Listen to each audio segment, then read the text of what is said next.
Gridiron. Noun. A hunk of metal used to heat things up. Now. Sharky wasn't a clever nickname by any stretch of the imagination. A loan shark by trade, he felt coming up with a cleverer nickname was time better spent on separating rubes from their money. When you came to Sharky for a loan, you knew exactly what you were getting into, so he never listened to the whiners and complainers. "I'm a shark," he'd say when a client begged for mercy. "I've got to eat." As he closed up his deli on 3rd, he considered giving the front up once again, as it took time away from the real moolah. The local mob regularly took bigger and bigger cuts of his action, and the store itself didn't do all that well. He had inventories to keep up, and, as it was, he kept some of his stock in the case longer than recommended. That'd be all he'd need, somebody to get sick and die. Then all the rainy day money he'd squirreled away would be gone. After locking the door and turning off the sign, Sharky took the cash drawer to the back. He opened the safe, stuck the whole tray in, and looked at the piles of Franklins above it. Sharky wished for a moment he could just take a stack and run, but he knew there was no place in the world he could hide from the Giordanos. A smart man, such as himself, would reduce his losses and plan for an early retirement. The back door shattered in a million pieces as something came through it. Sharky ducked shards of wood raining over him.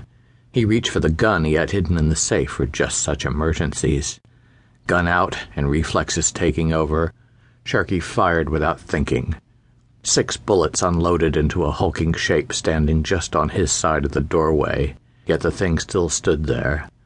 He dropped the piece and slid a hold out from inside his pant leg.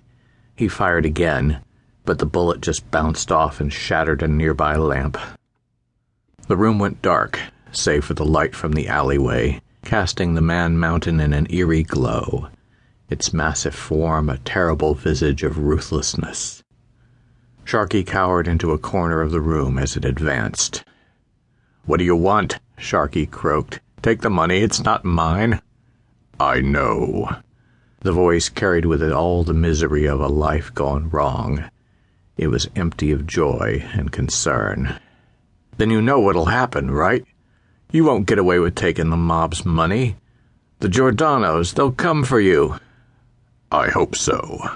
The man-shaped being pulled out a can of lighter fluid from his massive midnight coat.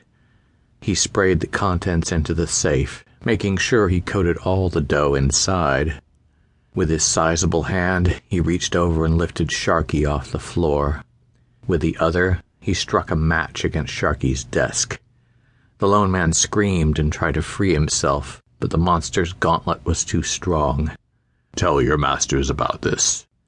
Tell them their love of money will be their downfall." The giant tossed Sharky through the smashed door after dropping the match by the safe. A fury of flames hungrily devoured the money and engulfed the room in moments.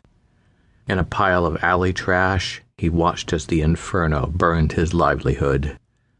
The creature stepped back into the alley, and Sharky could see exposed skin absorbing light like an iron pot over a campfire. Cold metal reflected a steamy rage. In place of a mouth, a half-mask sported Satan's smile. Words like curses came from under it. "Tell them," the once man said, "that Gridiron is coming."